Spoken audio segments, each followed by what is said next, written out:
Bonjour, vous écoutez Decade for Change, le podcast. Aujourd'hui, notre monde fait face à des défis sans précédent. Le réchauffement climatique, l'effondrement de la biodiversité, la croissance des divisions et des inégalités au sein de nos sociétés. Pour relever ces défis, 2020-2030 doit être la décennie de l'action. 10 ans pour transformer les bonnes volontés en résultats à la hauteur des enjeux. C'est la responsabilité de chacun. Mais comment faire ?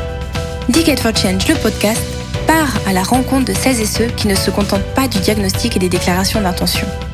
De celles et ceux qui déploient des solutions concrètes pour accélérer la transformation de nos modèles, pour les rendre durables.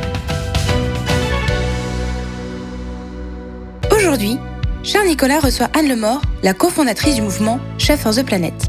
Experte en politique publique internationale, notamment dans les domaines de l'environnement et du climat, Anne Lemort a travaillé pendant 20 ans au sein des Nations Unies et à l'OCDE. Elle a notamment été directrice de cabinet du Programme des Nations Unies pour l'environnement. Elle se consacre aujourd'hui à l'action climat et à la promotion d'une alimentation durable. Bonjour Anne Lemort. Bonjour. Vous avez créé il y a quelques mois un collectif, Chefs for the Planet, qui réunit des producteurs, des chefs, des influenceurs d'opinion, qui sont tous désireux de se mobiliser pour accélérer la transition vers une alimentation durable, une alimentation responsable, à la fois vis-à-vis de notre planète et de notre santé. Quelles sont les grandes problématiques sur lesquelles vous souhaitez agir ? Alors, nous avons lancé en mai dernier l'initiative internationale Chefs for the Planet avec Sébastien Ripari pour répondre aux grands défis de l'alimentation d'aujourd'hui et parce que nous voulions nous engager par le bien du bien manger et d'une gastronomie plus responsable dans la transformation nécessaire et urgente de nos systèmes agricoles et alimentaires. Et j'aimerais peut-être mentionner 3 aspects qui me paraissent essentiels. D'abord, il y a un défi qui est le défi qui est peut-être le plus connu et depuis toujours, qui est le défi sanitaire. Que ce soit les problèmes de sous-nutrition ou les problèmes à l'autre extrême de santé liés au surpoids et à la mauvaise alimentation, la relation entre la santé et l'alimentation est un enjeu primordial. Sur la question du climat et de notre empreinte carbone, on parle de plus en plus d'alimentation zéro impact parce qu'à l'échelle planétaire, nos systèmes agricoles et alimentaires contribuent à environ 1/4 des émissions mondiales de gaz à effet de serre dans l'atmosphère. C'est à peu près comparable aux émissions résultantes de la production mondiale d'électricité. C'est énorme. Ensuite, au-delà de l'impact sur le réchauffement de la planète, l'utilisation des terres agricoles domine environ 40% de la surface de la Terre et c'est le principal moteur de la déforestation tropicale, de la dégradation de l'habitat et de la perte de la biodiversité. Et enfin, aux problématiques de climat et de biodiversité vient s'ajouter la question des ressources naturelles, puisque l'agriculture et la production alimentaire telles qu'elles sont pratiquées aujourd'hui sont également les plus gros consommateurs et les plus gros pollueurs des ressources en eau du monde. Et on l'a bien vu avec le Covid, il y a une relation entre cette perte de biodiversité et d'habitat d'une part, et l'augmentation des zoonoses, ces maladies qui se transforment des animaux aux hommes. Donc, en plus des effets sur notre santé, ce que je mentionnais tout à l'heure, il y a aussi un autre aspect sanitaire extrêmement important et par ricochet, une question aussi de souveraineté alimentaire au vu des interrelations entre notre santé, nos écosystèmes, nos chaînes d'approvisionnement et nos modes de production et de consommation.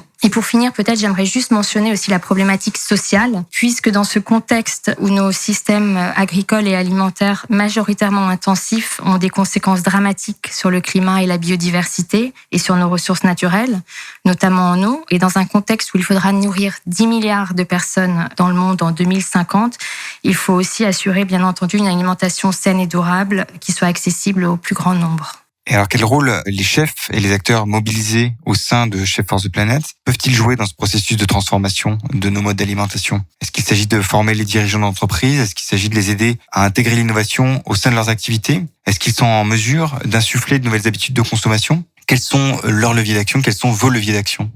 Nous avons voulu axer notre initiative autour de chefs, car ce sont des influenceurs, des ambassadeurs hors pair, des puissants agents de changement. Ils peuvent être une source d'inspiration et montrer l'exemple en intégrant les valeurs et les ingrédients de la gastronomie d'une consommation durable dans leurs menus, dans leurs recettes. Pour accélérer les transformations nécessaires du secteur et accélérer les changements de comportement de tous, il faut que nous produisions, que nous achetions et donc que nous mangions différemment. Nous avons maintenant environ 90 chefs engagés, une majorité de chefs français, mais pas seulement. Nous avons des chefs de 15 pays différents et de plus en plus nombreux, de nombreux chefs étoilés, mais aussi beaucoup d'autres, avec des grands noms de la gastronomie française, par exemple Guy Savoy, Dominique Rennes, Grégory Cohen, Fanny Ray. Et ce qu'on voulait faire, c'était vraiment créer un nouvel écosystème, un réseau d'influence, et à travers des partenariats, des événements, des initiatives, sensibiliser, partager des expériences et des bonnes pratiques, et surtout des solutions pour aider toutes les parties prenantes à accélérer les transformations nécessaires. Par exemple, nous sommes en train de mettre en place un projet avec l'UNESCO autour de leurs réserves de biosphère. Il y en a plus de 700 dans le monde. Et dans ces biosphères, le projet qu'on est en train de monter, c'est un projet pour mettre en relation les producteurs, les chefs, les jeunes, et pour montrer que l'agriculture et l'alimentation de demain, l'agriculture et l'alimentation respectueuse de l'environnement, est aussi une agriculture qui génère de l'emploi. La responsabilisation du consommateur ne suffira pas. Comme pour tous les autres secteurs, en fait, c'est l'offre qui doit aussi se transformer. Est-ce que la transformation de la filière alimentaire est en marche? Est-ce que c'est une réalité aujourd'hui? La filière de l'agroalimentaire commence à se transformer. Il reste beaucoup de choses à faire. Cela va trop lentement.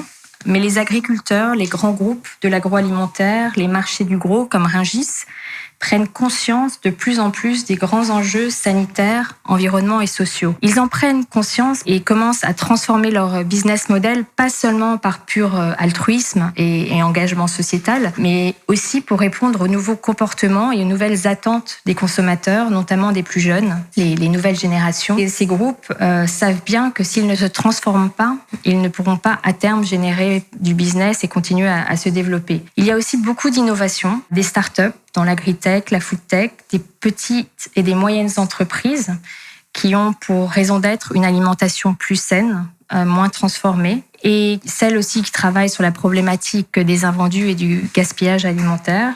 Cela bouge énormément, peut-être pas assez vite et pas encore à l'échelle nécessaire. Et c'est ça pour moi qui est le plus important. Il faut que ça aille plus vite. Et au-delà de ce que font déjà beaucoup d'acteurs et aussi y compris des grandes entreprises, au-delà du lobbying, de la sensibilisation, bien sûr, la régulation et les lois sont aussi très importantes, ainsi que l'accompagnement financier. Et aujourd'hui, qu'est-ce qui existe déjà pour permettre aux acteurs leaders du marché en particulier de se détourner des modèles purement productivistes? Il faut absolument faire évoluer les lois et les régulations. Il faut aussi faire évoluer la finance pour que les investisseurs se concentrent sur des financements qui créent de la valeur et des impacts sociaux et environnementaux positifs, en plus de générer des profits. On commence à voir des choses. Par exemple, en France, la loi Egalim de novembre 2018 pose les premiers jalons pour une agriculture et une alimentation plus résiliente, plus saine, avec 3 objectifs, dont, par exemple, payer le juste prix aux producteurs